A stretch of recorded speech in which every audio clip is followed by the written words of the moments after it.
2024 के आम चुनाव से पहले बीजेपी ने हिंदी बेल्ट के 3 प्रमुख राज्यों में चुनाव जीतकर इंडिया गठबंधन की हवा निकाल दी है।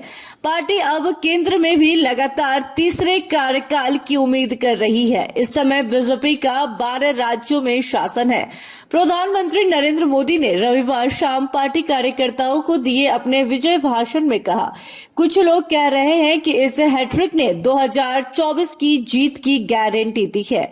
आज का जनादेश साबित करता है कि लोगों में भ्रष्टाचार, तुष्टीकरण और वंशवादी राजनीति के प्रति शून्य सहिष्णुता है।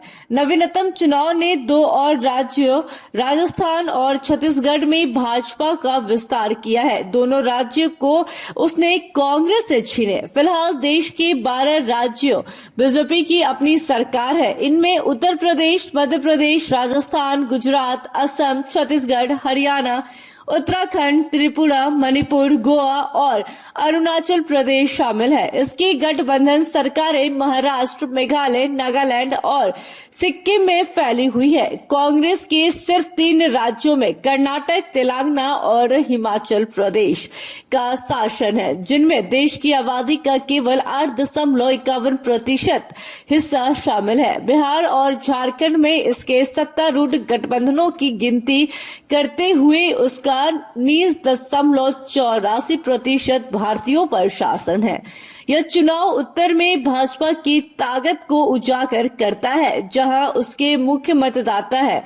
मध्य प्रदेश और छत्तीसगढ़ में कई लोगों द्वारा खारिज किए जाने के बावजूद पार्टी ने अपनी मजबूत चुनाव मशीनरी की ताकत और अपनी रणनीतिकारों की चतुराई से दोनों राज्यों में जीत हासिल की है। कांग्रेस के लिए राजस्थान, मध्य प्रदेश और छत्तीसगढ़ में हार का एक बड़ा झटका है। इससे इंडिया गठबंधन में उसकी स्थिति कमजोर होगी और वो अधिक सौदेबाजी की स्थिति में नहीं होगी।